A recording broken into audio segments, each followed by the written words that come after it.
당신은 내 인생에 도움이 된 게 뭐가 있어? 그 말 한마디로 한 여자는 아무것도 남기지 않고 떠났습니다.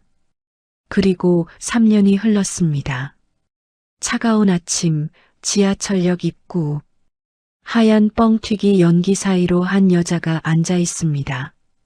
낡은 점퍼, 얼어붙은 손, 그리고 등에 업힌 작은 아이 하나.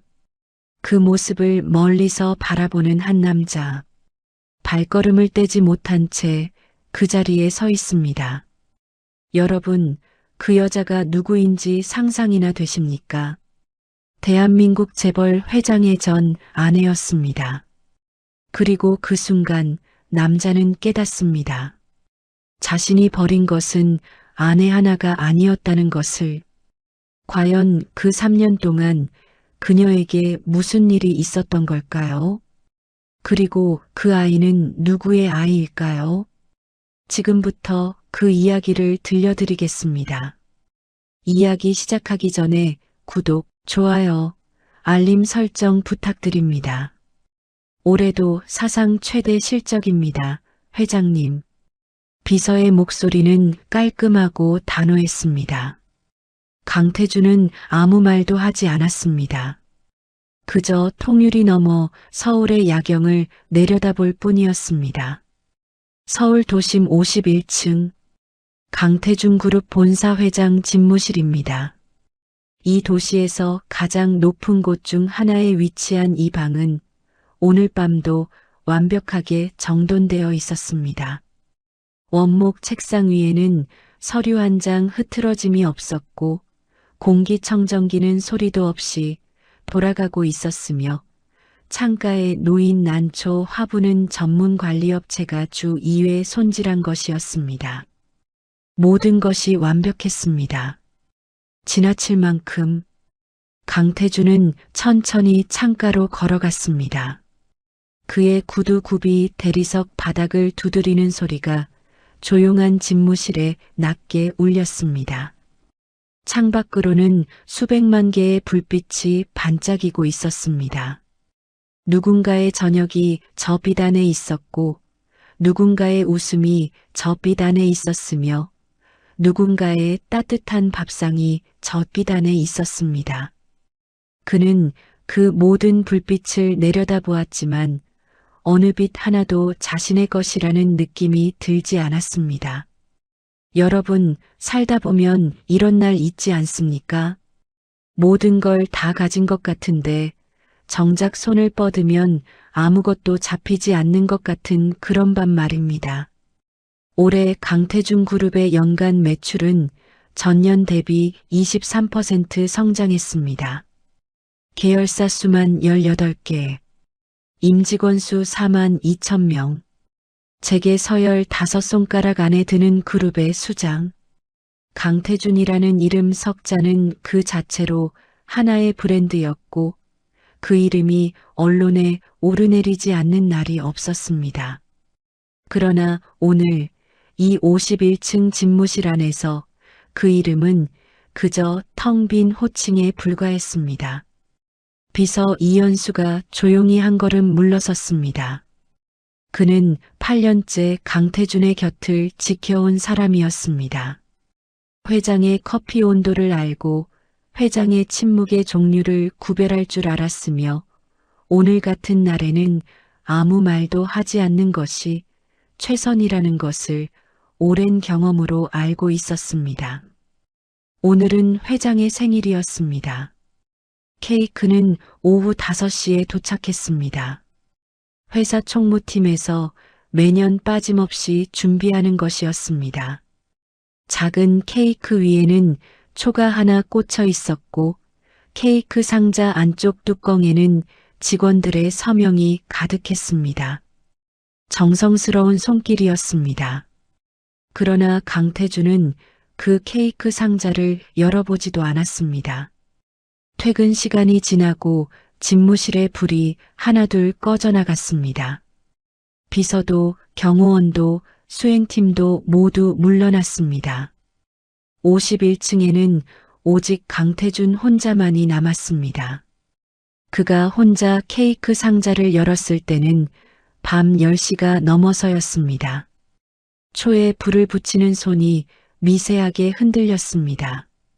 작은 불꽃 하나가 고요한 어둠 속에서 타올랐습니다. 강태준은 그 불꽃을 한참 바라보았습니다. 생일 축하 노래를 불러줄 사람도 없었고 소원을 빌어줄 사람도 없었습니다. 그는 소원을 빌지 않았습니다. 그냥 불었습니다.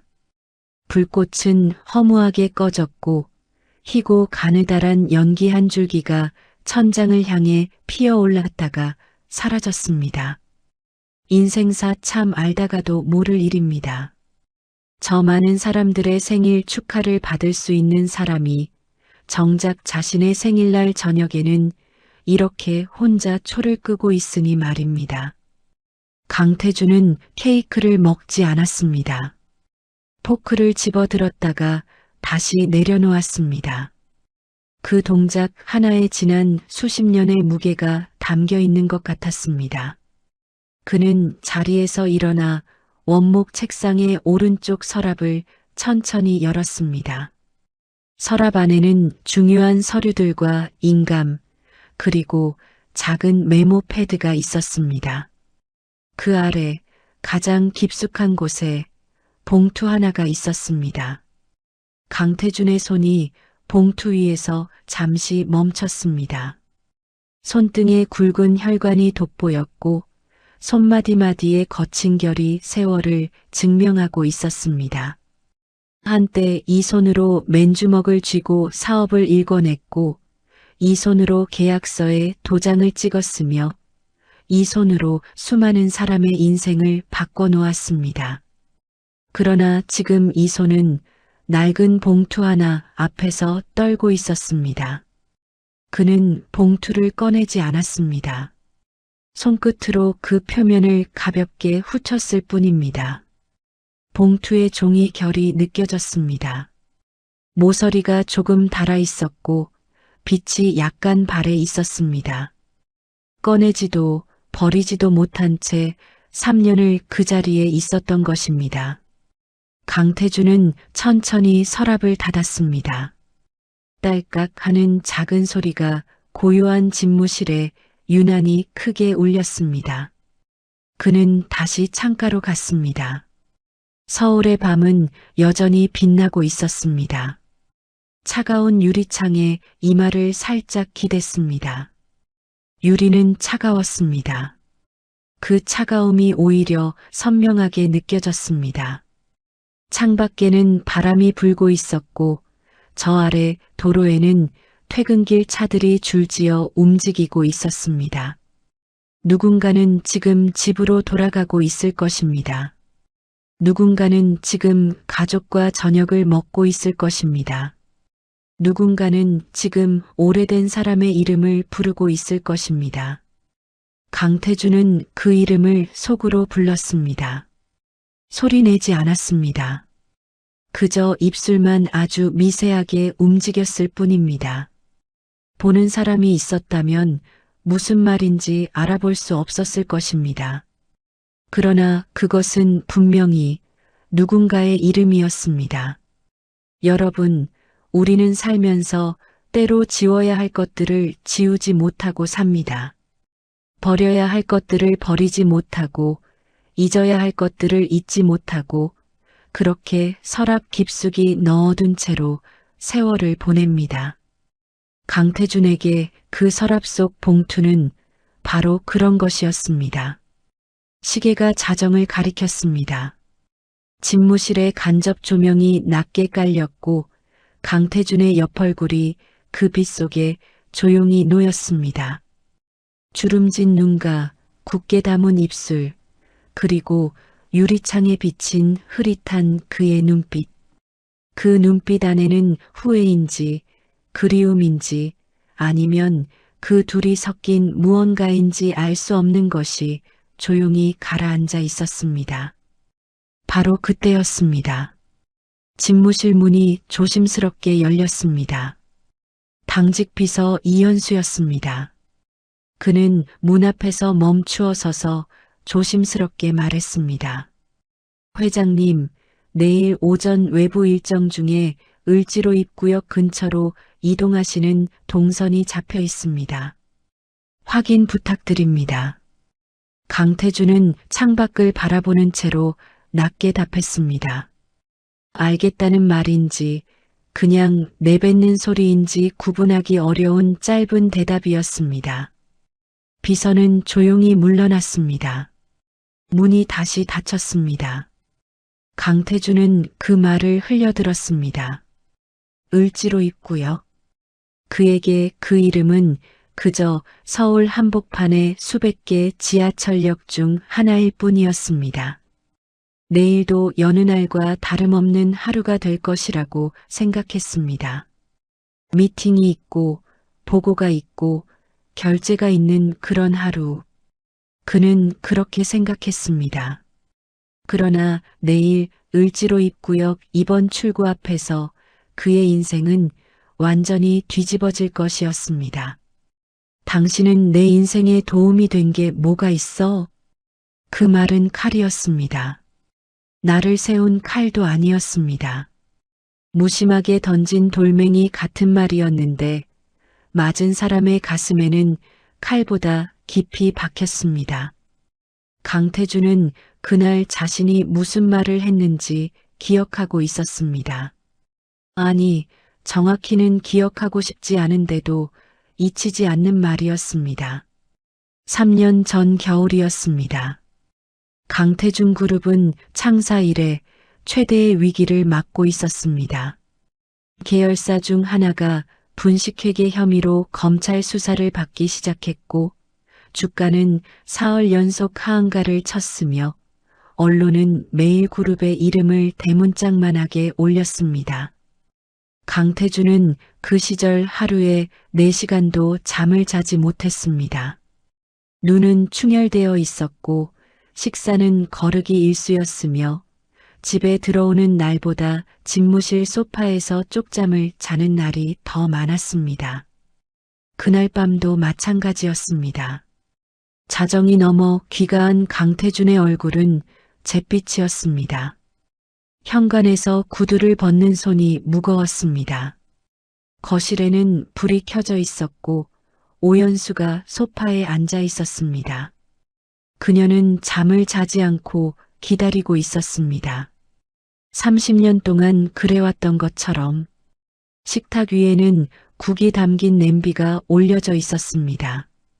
식어 있었지만 뚜껑은 덮여 있었습니다. 오연수는 매일 밤 이렇게 했습니다. 몇 시에 들어올지 몰라도 들어오면 따뜻하게 데워줄 수 있도록 뚜껑을 덮어두었습니다. 30년 동안 단 한 번도 거르지 않은 일이었습니다. 그날 밤 강태준은 식탁에 앉지 않았습니다. 가방을 던지듯 소파에 내려놓으며 넥타이를 잡아당겼습니다. 오연수가 조용히 다가와 말했습니다. 밥은요? 뭐라도 좀 먹어야지. 강태준은 대답하지 않았습니다. 오연수가 주방으로 가서 냄비를 불 위에 올리는 소리가 들렸습니다. 가스불이 켜지는 소리, 국자가 냄비 안을 젓는 소리. 그 소리들이 조용한 집안에 낮게 울렸습니다. 평범한 소리들이었습니다.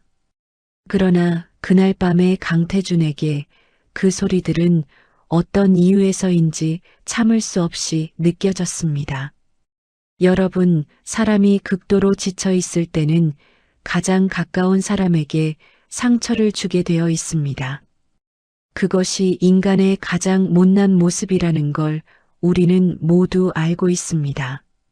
그러나 알면서도 막지 못하는 것이 또 인간이기도 합니다.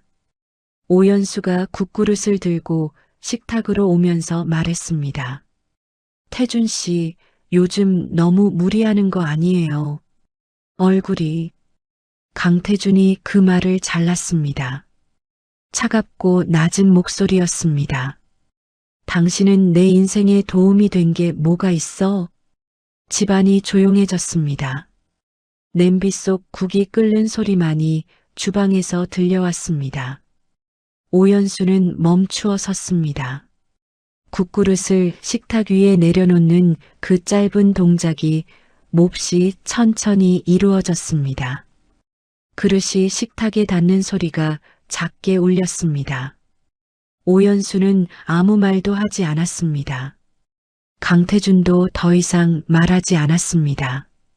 두 사람 사이의 침묵은 그 어떤 고함보다도 무거웠습니다. 그것이 마지막이었습니다. 사흘 뒤 오연수는 이혼 서류를 내밀었습니다. 강태준은 당황했습니다. 설마 했습니다. 30년을 살아온 사람이 그 한마디에 이런 결정을 할 리 없다고 생각했습니다. 그러나 오연수의 눈빛은 흔들리지 않았습니다. 눈물도 없었습니다. 목소리도 떨리지 않았습니다. 오히려 강태준이 더 떨렸습니다. 그는 말했습니다. 그 말은 취소한다고, 자신이 너무 지쳐 있었다고, 미안하다고. 그러나 오연수는 이미 결심이 서 있는 사람이었습니다. 30년 동안 쌓인 것들이 그날 밤 그 한마디로 무너진 것이 아니었습니다. 그 한마디는 그저 마지막 한 장이었을 뿐, 이미 오래전부터 쌓여온 것들이 그 무게를 버티지 못한 것이었습니다. 인생사 참 알다가도 모를 일입니다. 평생을 쌓아온 것이 무너질 때는 언제나 그렇습니다. 천천히 그러나 한순간에 이혼 서류에 도장이 찍혔습니다. 오연수는 위자료를 요구하지 않았습니다. 재산 분할도 최소한으로만 정리했습니다. 강태준은 그것이 이상했습니다. 30년을 살았으면 요구할 것이 있을 텐데 오연수는 아무것도 원하지 않는 것처럼 보였습니다. 그 담담함이 강태준을 더욱 불안하게 만들었습니다. 원망이나 분노라면 맞받아칠 수라도 있었을 것입니다. 그러나 저 고요함 앞에서는 그는 아무것도 할 수 없었습니다. 서류가 처리되던 날 오연수는 작은 캐리어 하나만 들고 그 집을 나갔습니다. 30년을 살았던 집에서 캐리어 하나. 강태준은 현관에 서서 그녀의 뒷모습을 바라보았습니다. 엘리베이터 문이 닫혔습니다. 그것으로 끝이었습니다. 그 후 3년 동안 강태준은 오연수의 소식을 알 수 없었습니다. 처음에는 알려고도 하지 않았습니다. 자존심이 그것을 허락하지 않았습니다. 그러다 어느 순간부터 알고 싶어졌지만 그녀는 이미 어디에도 없었습니다. 핸드폰 번호는 바뀌었고 지인들도 연락이 끊겼으며 어디에 사는지조차 아무도 몰랐습니다. 오연수는 흔적도 없이 사라진 것이었습니다. 현재의 집무실로 돌아온 강태준은 눈을 천천히 감았다가 떴습니다. 창밖에는 여전히 서울의 밤이 펼쳐져 있었습니다. 3년 전의 기억은 언제나 이렇게 찾아왔습니다. 불쑥 그리고 선명하게. 바로 그때였습니다. 당직 비서가 조심스럽게 노크하고 들어오더니 태블릿 화면을 내밀었습니다. 화면에는 흐릿한 이미지 하나가 떠 있었습니다. 화질이 좋지 않았습니다. 아마도 거리의 CCTV나 누군가의 핸드폰 카메라로 찍힌 것 같았습니다. 비서가 조용히 말했습니다. 회장님, 죄송합니다. 지인분께서 우연히 보내온 사진인데 혹시 아시는 분인지. 강태준은 화면을 들여다보았습니다. 흐릿한 화면 속 지하철역 입구 앞에 쪼그려 앉은 여자의 옆모습이었습니다. 등에는 무언가를 업고 있었습니다. 화질이 너무 나빠 얼굴은 제대로 보이지 않았습니다. 그런데 강태준의 손이 미세하게 떨리기 시작했습니다. 회장님, 차 대기 중입니다. 수행기사의 목소리가 이어폰 너머로 들려왔습니다. 강태준은 대답하지 않았습니다. 그는 지금 차 안에 있지 않았습니다. 을지로 입구역 2번 출구에서 불과 10걸음 떨어진 곳에 그는 그냥 서 있었습니다. 아침 8시 30분이었습니다. 출근길 인파가 지하철 계단을 쏟아져 나오고 있었습니다. 사람들은 저마다 고개를 숙인 채 걸었습니다. 스마트폰을 들여다보는 사람, 이어폰을 꽂은 사람, 종종 걸음으로 횡단보도를 건너는 사람들. 누구도 옆을 보지 않았고 누구도 멈추지 않았습니다. 도시의 아침은 언제나 이렇게 무심하게 흘러갔습니다. 찬 바람이 불었습니다. 12월의 을지로는 칼바람이 건물 사이를 타고 내려오는 곳이었습니다. 강태준의 코트깃이 바람에 살짝 들렸습니다.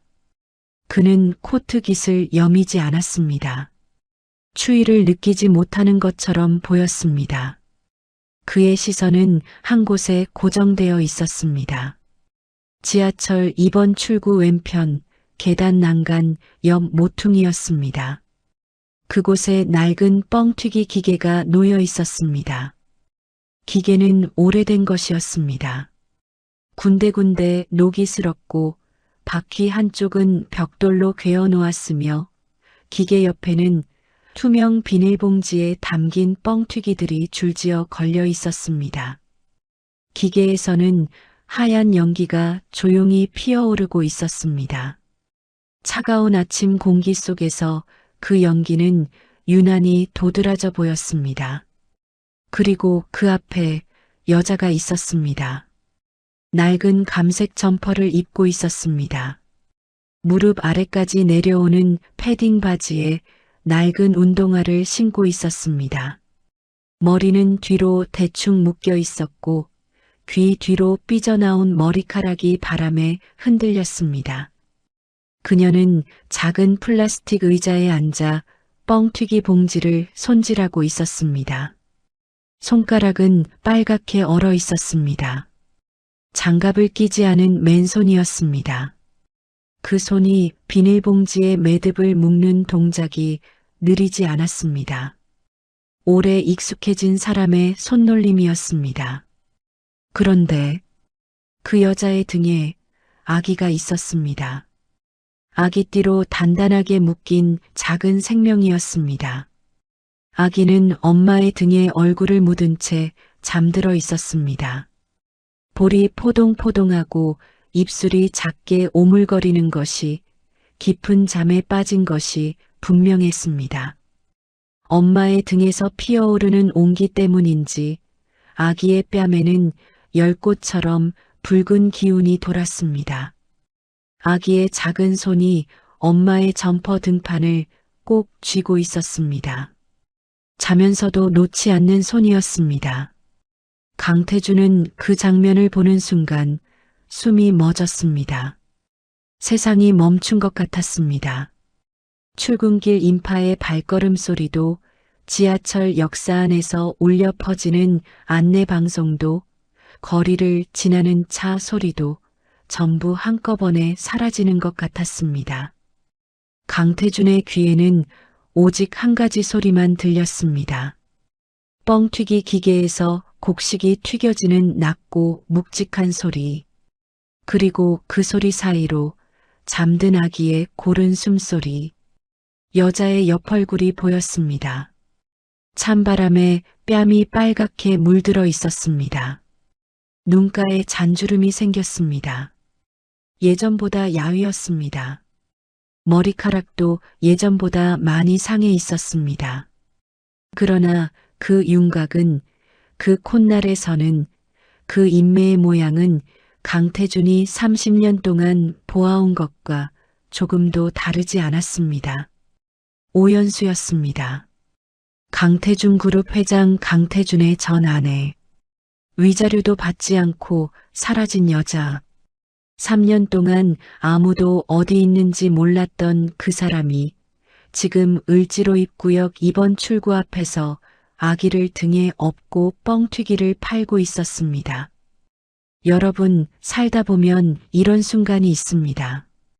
어떤 장면이 눈에 들어오는 순간 가슴 한가운데가 그냥 내려앉아 버리는 것 같은 그런 순간 말입니다. 말도 나오지 않고 발도 떨어지지 않고 그냥 그 자리에 박혀버리는 것 같은 순간. 강태준에게 지금이 바로 그 순간이었습니다. 그의 다리가 움직이지 않았습니다. 20년 넘게 수천억의 계약을 눈 하나 깜짝 않고 결정해온 사람이 지금 10걸음을 걷지 못하고 그 자리에 서 있었습니다. 코트 안에서 주먹을 쥐었습니다. 손마디가 하얗게 질렸습니다. 손님이 다가왔습니다. 50대로 보이는 아주머니였습니다. 오연수가 고개를 들며 환하게 웃었습니다. 그 웃음이 강태준의 가슴을 다시 한번 내리눌렀습니다. 저 웃음을 그는 알았습니다. 처음 만났던 날도 저런 웃음이었고 아이처럼 좋아하던 날도 저런 웃음이었으며 힘든 날에도 억지로 지어 보이던 웃음이 저것이었습니다. 지금 그 웃음이 뻥튀기 봉지를 건네는 손짓과 함께 나오고 있었습니다. 오연수는 뻥튀기 값을 받으며 고맙다는 말을 했습니다. 손님이 떠났습니다. 오연수는 다시 시선을 아래로 내리깔고 다음 봉지를 정리하기 시작했습니다. 등에 업힌 아기가 미세하게 꿈틀거렸습니다. 오연수는 말하지 않았습니다. 그냥 몸을 살짝 좌우로 흔들었습니다. 자연스럽고 본능적인 동작이었습니다. 아기는 다시 잠잠해졌습니다. 강태준은 그 모습을 바라보다가 눈을 감았습니다. 눈꺼풀 안쪽이 뜨거워졌습니다. 그는 67년 인생에서 남들 앞에서 운 적이 없었습니다. 아버지 장례식에서도 회사가 무너질 뻔했던 날 밤에도 이혼 서류에 도장이 찍히던 날에도 울지 않았습니다. 그러나 지금 차가운 을지로 거리에서 눈꺼풀 안쪽이 타들어가는 것 같았습니다. 그가 한 발짝을 내디뎠습니다. 딱 한 발짝이었습니다. 구두굽이 차가운 보도블록을 밟는 소리가 났습니다. 그 소리에 오연수가 고개를 들었습니다. 두 사람의 눈이 마주쳤습니다. 강태준은 숨을 참았습니다. 심장이 갈비뼈 안에서 세게 두드렸습니다. 오연수의 눈이 그를 향해 있었습니다. 분명히 그를 보고 있었습니다. 강태준은 그 눈빛에서 무언가를 기다렸습니다. 놀라움이든 반가움이든 분노든 무엇이든 나와야 했습니다. 30년을 살았던 사람과의 눈맞춤이었으니까요. 그런데 오연수의 눈빛에는 아무것도 없었습니다. 그것은 냉담함이 아니었습니다. 원망도 아니었습니다. 무시도 아니었습니다. 그것은 완전한 공백이었습니다. 마치 처음 보는 행인을 바라보듯 아무런 감정도 담기지 않은 눈빛이었습니다. 살면서 그 눈빛이 얼마나 많은 온기를 담고 있었는지를 알기에 지금의 그 공백이 강태준에게는 더욱 잔인하게 느껴졌습니다. 오연수는 천천히 고개를 돌렸습니다. 강태준에게서 시선을 거두고 다시 손 안의 뻥튀기 봉지로 시선을 내렸습니다. 아무 일도 없었다는 듯이, 처음부터 아무도 없었다는 듯이 강태준은 그 자리에 못 박혔습니다. 가슴 어딘가가 소리 없이 무너지는 것이 느껴졌습니다. 저 눈빛은 무엇인가? 3년이라는 시간이 저 눈빛을 만든 것인가? 아니면 저 눈빛 뒤에는 그가 아직 모르는 무언가가 있는 것인가? 오연수는 정말로 그를 알아보지 못한 것인가? 아니면 알면서도 모른 척하는 것인가? 그리고 저 아기는, 도대체 저 아기는 누구의 아이인가? 뻥튀기 기계에서 연기가 피어올랐습니다. 하얗고 가느다란 연기가 차가운 아침 공기 속으로 쓰러져 갔습니다. 오연수의 등에서 잠든 아기는 여전히 고른 숨을 쉬고 있었습니다. 강태주는 그 자리에서 한 발짝도 더 나아가지 못했습니다.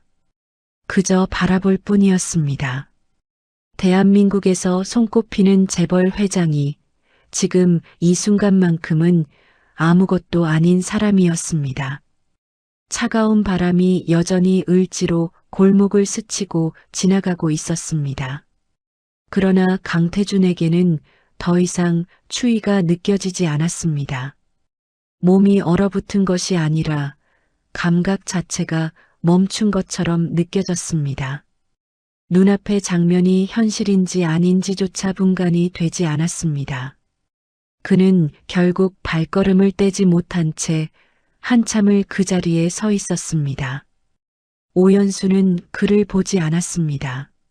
아니, 보지 않는 것이 아니라 존재 자체를 지워버린 것처럼 행동하고 있었습니다.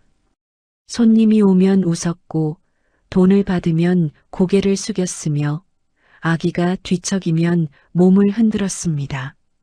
모든 것이 자연스러웠습니다. 너무나 자연스러워서 더 잔인했습니다. 여러분, 사람 사이에서 가장 견디기 힘든 것은 무엇일까요? 미움도 아닙니다. 분노도 아닙니다. 완전히 아무것도 아닌 존재가 되어버리는 그 순간입니다. 강태준은 지금 그 자리에 서 있었습니다. 그는 결국 뒤로 물러났습니다.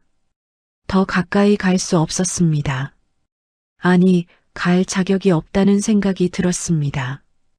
발걸음을 돌리는 순간 그의 시야에서 오연수의 모습이 점점 멀어졌습니다. 그러나 이상하게도 눈앞에서 사라질수록 그 장면은 더 또렷하게 머릿속에 박혀버렸습니다. 차에 올라탄 후에도 그는 한동안 아무 말도 하지 않았습니다. 수행기사가 조심스럽게 백미러로 눈치를 보았지만 말을 걸 수 없었습니다. 차 안에는 정적이 깔려 있었습니다. 엔진 소리만 낮게 울리고 있었습니다. 강태준은 창밖을 바라보았습니다. 서울은 여전히 바쁘게 움직이고 있었습니다. 그러나 그에게는 모든 것이 느리게 흘러가는 것처럼 보였습니다. 신호등이 바뀌고 사람들이 건너고 차들이 지나가는데 그 모든 장면 위에 방금 전에 그 모습이 겹쳐 보였습니다. 아기를 등에 업은 채 뻥튀기를 팔던 오연수의 모습이 계속해서 떠올랐습니다. 그의 손이 무릎 위에서 천천히 움켜쥐어졌습니다. 아기, 그 단어 하나가 머릿속을 떠나지 않았습니다. 나이로 보아 이혼 후에 태어난 것이 분명했습니다. 그렇다면 저 아이의 아버지는 누구인가?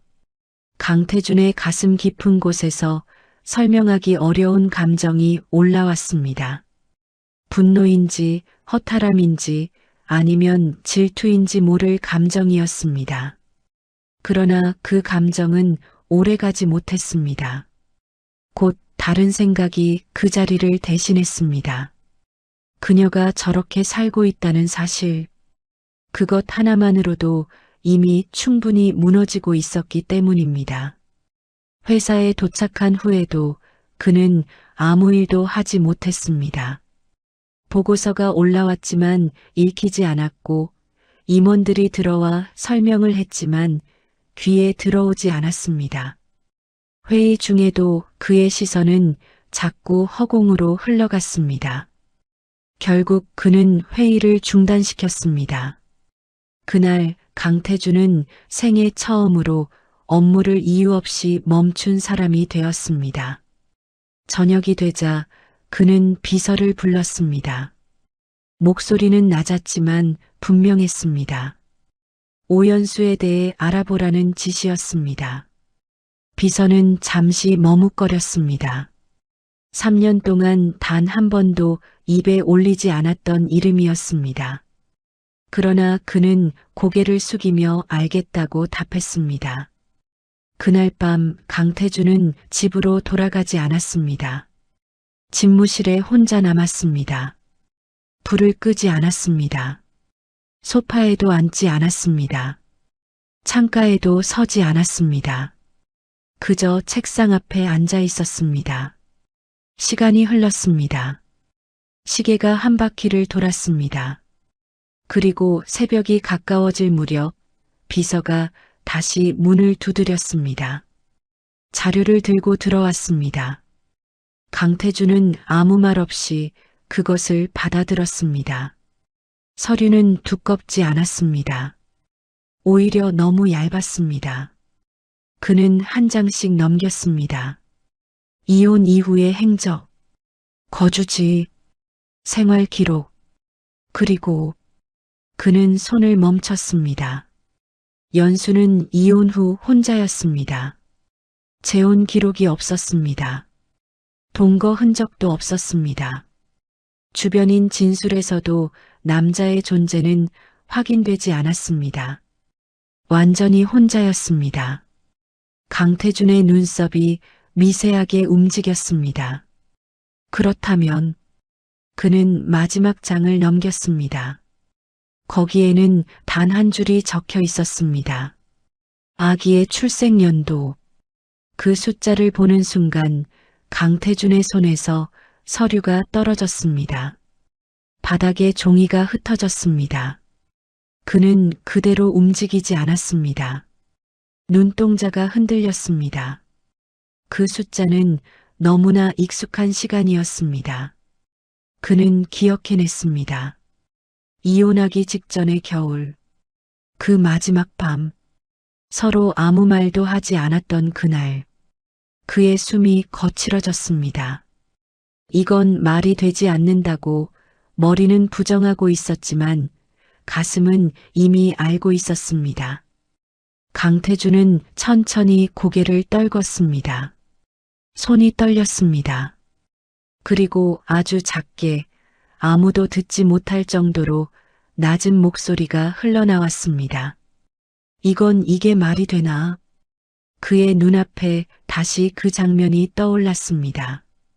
차가운 아침, 뻥튀기 연기, 그리고 등에 업힌 아이. 그 아이가 자신의 아이라는 생각이 처음으로 그의 머릿속을 스쳤습니다. 그리고 그 순간 강태준의 인생은 완전히 다른 방향으로 기울기 시작했습니다. 밤은 깊어졌습니다. 그러나 강태준에게 시간은 더 이상 흐르지 않는 것처럼 느껴졌습니다. 집무실 안의 공기는 여전히 따뜻했지만 그의 몸속은 얼음처럼 식어 있었습니다. 바닥에 떨어진 서류들은 그대로 흩어져 있었고 그는 그것을 다시 주워 담을 생각조차 하지 못한 채 그 자리에 앉아 있었습니다. 여러분, 인생에는 어떤 진실이 있습니다. 듣는 순간 이전의 삶으로는 절대 돌아갈 수 없게 만드는 그런 진실 말입니다. 강태준에게 지금 이 순간이 바로 그런 시간이었습니다. 그는 다시 한번 서류를 집어들었습니다. 손끝이 떨렸습니다. 종이의 가장자리가 미세하게 흔들렸습니다.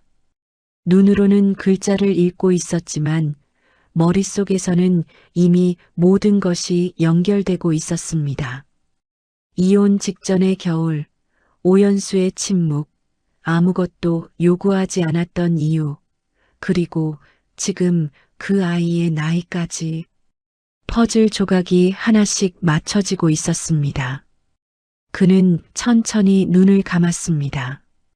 그리고 기억이 올라왔습니다. 그날 밤의 공기, 식어있던 집안, 아무 말도 하지 않던 오연수의 얼굴, 그리고 마지막으로 함께 있었던 그 밤. 말은 거의 없었지만 그날의 정적과 체온만큼은 너무나 선명하게 떠올랐습니다. 그는 그 기억을 애써 밀어내려 했습니다. 그러나 이번에는 밀려나지 않았습니다. 그날 이후 그녀는 아무 말도 하지 않았습니다. 그리고 사라졌습니다.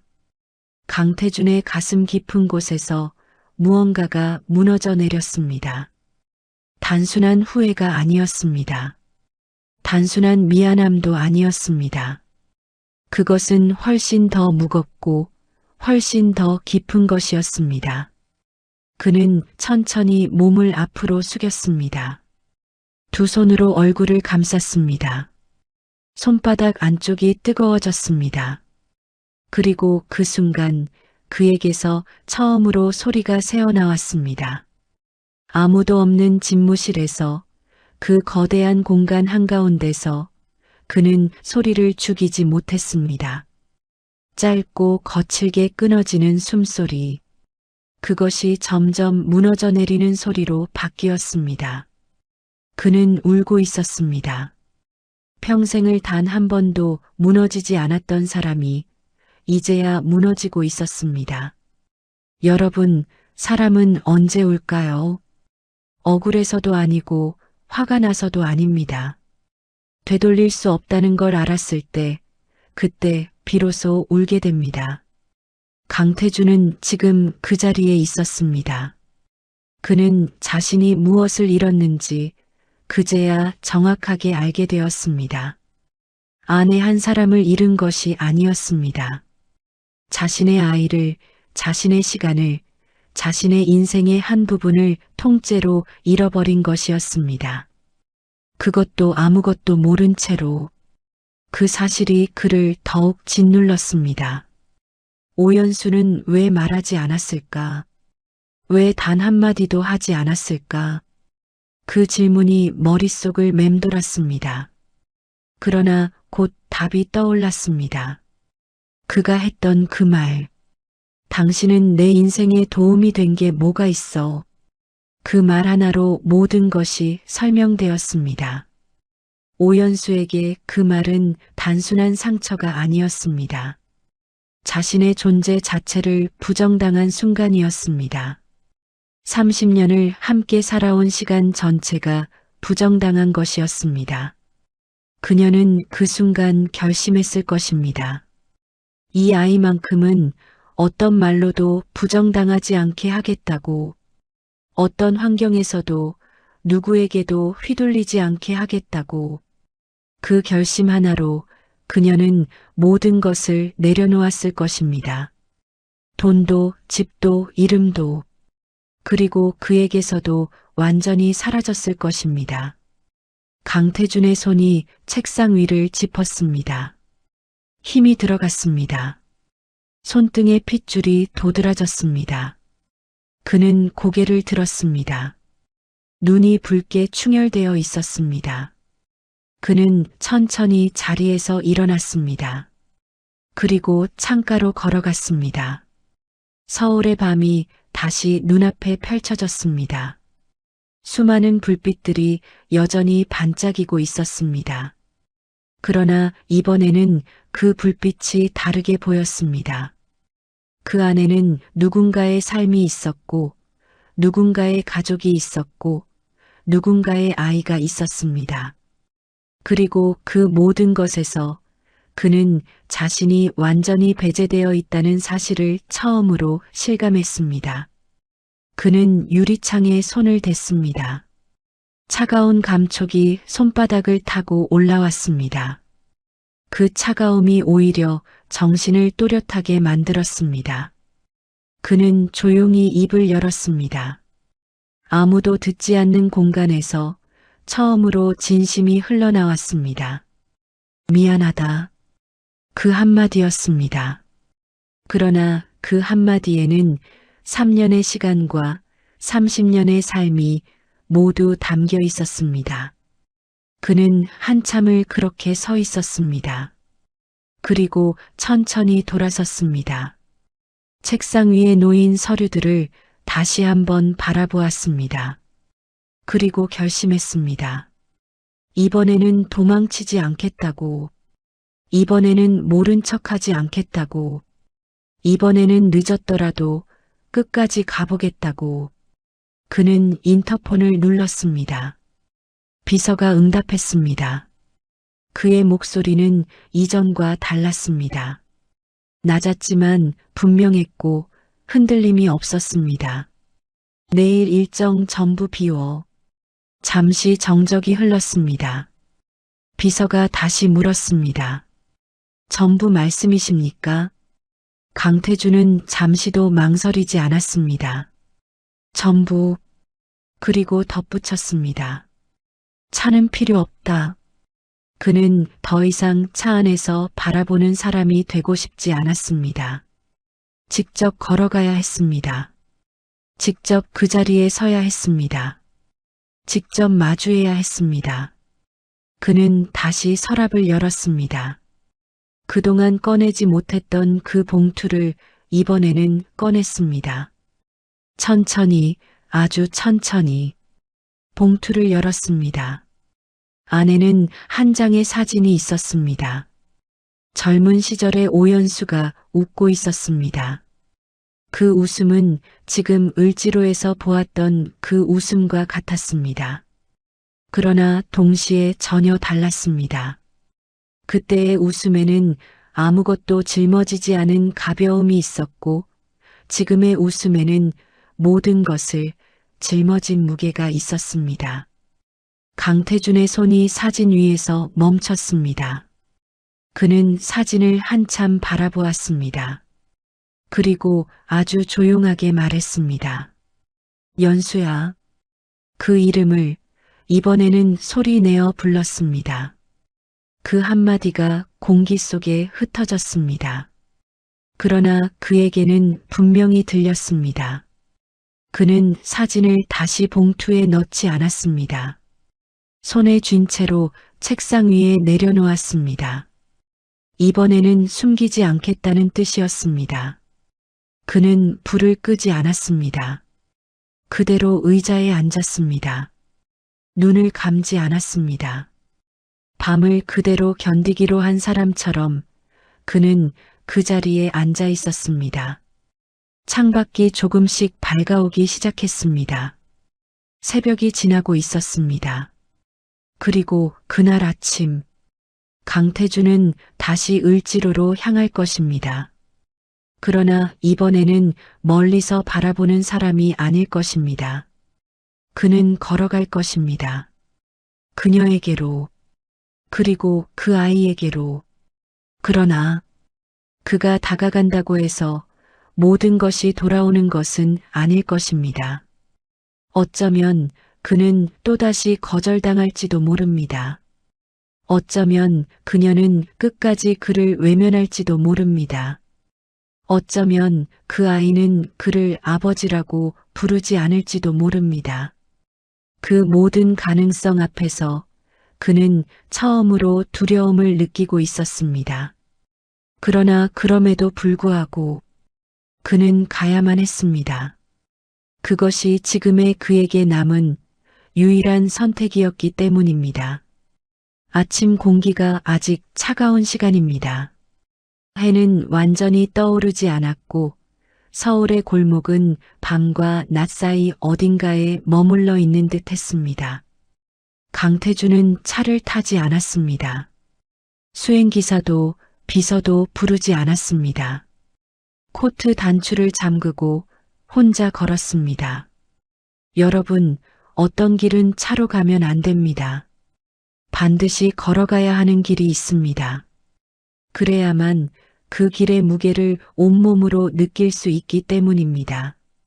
그는 을지로 입구역으로 향했습니다. 어제 서 있던 그 자리로 똑같이 걸어갔습니다. 발걸음 하나하나가 무겁게 느껴졌습니다. 구두 밑창이 바닥을 밟을 때마다 마치 과거를 밟고 지나가는 것 같았습니다. 지하철 2번 출구가 보였습니다. 그는 멈추지 않았습니다. 천천히 그러나 분명하게 걸어갔습니다. 그리고 어제 그 자리에 오연수가 있었습니다. 똑같은 자리였습니다. 똑같은 뻥튀기 기계, 똑같은 플라스틱 의자, 똑같이 등에 업힌 아이. 마치 어제의 장면이 그대로 반복되는 것 같았습니다. 그러나 오늘의 강태준은 어제와 달랐습니다. 그는 멀리서 서 있지 않았습니다. 곧장 걸어갔습니다. 발걸음이 가까워질수록 심장이 점점 더 크게 뛰었습니다. 숨이 가빠졌습니다. 손끝이 차가워졌습니다. 그러나 멈추지 않았습니다. 그리고 그녀 앞에 섰습니다. 오연수가 고개를 들었습니다. 두 사람의 눈이 다시 마주쳤습니다. 이번에는 피하지 않았습니다.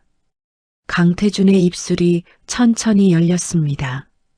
목소리가 나왔습니다. 조심스럽고 낮고 떨리는 목소리였습니다. 연수야. 그 한마디였습니다. 오연수의 눈동자가 아주 미세하게 흔들렸습니다. 처음으로 완전히 비어있던 그 눈빛에 아주 작은 파장이 생겼습니다. 그러나 그것은 오래가지 않았습니다. 그녀는 다시 고개를 숙였습니다.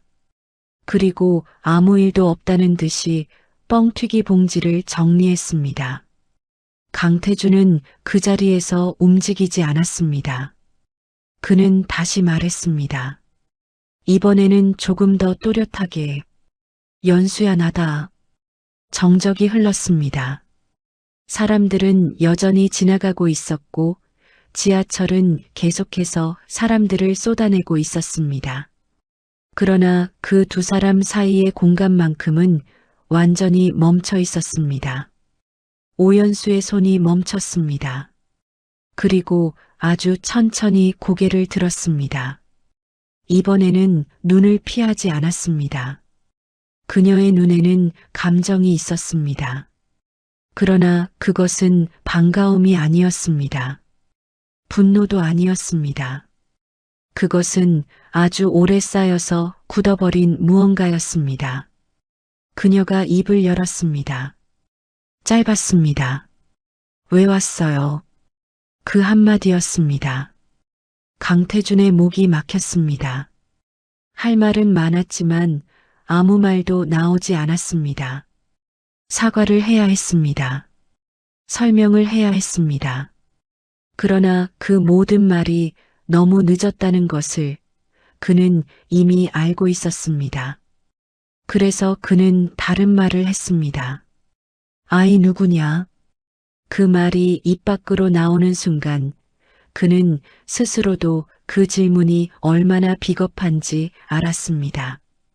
그러나 이미 늦었습니다. 오연수의 눈빛이 변했습니다. 처음으로 분명하게 흔들렸습니다. 그리고 아주 짧게 그러나 분명하게 말했습니다. 당신이 알 필요 없어요. 강태준의 가슴이 내려앉았습니다. 그러나 이번에는 물러서지 않았습니다. 그는 한 발짝 더 다가갔습니다. 그리고 말했습니다. 내 아들이지. 그 말이 공기 속에 떨어졌습니다. 주변의 소리가 모두 사라진 것처럼 느껴졌습니다. 오연수의 손이 떨렸습니다. 아기가 등에 업힌 채로 미세하게 움직였습니다. 그녀는 아무 말도 하지 않았습니다. 그 침묵이 곧 대답이었습니다. 강태준의 눈이 젖었습니다. 그러나 이번에는 고개를 숙이지 않았습니다. 그는 계속 서 있었습니다. 그리고 천천히 말했습니다. 미안하다. 그 한마디였습니다. 변명도 없었습니다. 설명도 없었습니다. 그저 그 한마디였습니다. 오연수의 눈이 흔들렸습니다. 그러나 눈물은 떨어지지 않았습니다. 그녀는 이미 너무 오래 울어버린 사람이었습니다. 그녀가 말했습니다. 늦었어요.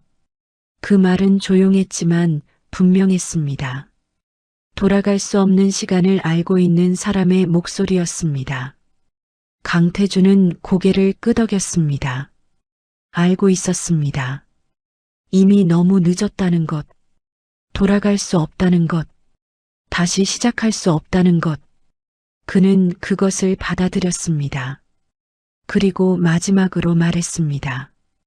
그래도 여기 있게 해줘라. 멀리서라도. 아무것도 안 바란다. 그 말에는 힘이 없었습니다.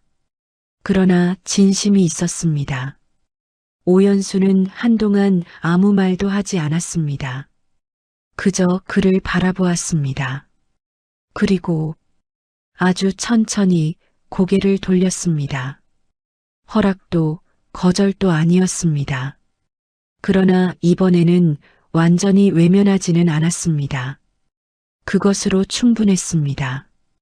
강태준은 그 자리에서 한 발짝 물러났습니다. 그리고 더 이상 다가가지 않았습니다. 그는 그날 그 자리에 서 있었습니다. 손님들이 오고 갔고 시간이 흘렀고 해가 올라왔습니다. 그는 아무 말도 하지 않았습니다. 그저 그 자리에 있었습니다. 여러분, 인생은 때로 이렇게 끝이 납니다. 완벽한 용서도 없고 완벽한 화해도 없이. 그러나 그럼에도 불구하고 누군가의 곁에 남아있는 것. 그것이 어쩌면 우리가 할 수 있는 마지막 선택일지도 모릅니다. 강태준은 그날 이후로 매일 아침 그 자리에 갔습니다. 말을 걸지 않았습니다. 다가가지 않았습니다. 그저 그 자리에 서 있었습니다. 아이는 점점 자라났고 어느 날은 그를 한번 바라보았습니다. 그 눈빛은 아직 아무것도 몰랐습니다. 그러나 언젠가는 알게 될 것입니다. 그리고 그날이 오면 그때는 또 다른 이야기가 시작될 것입니다.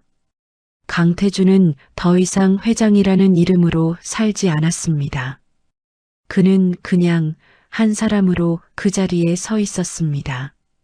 늦었지만 그래도 끝까지 남아있는 사람으로. 이 이야기는 여기서 끝입니다.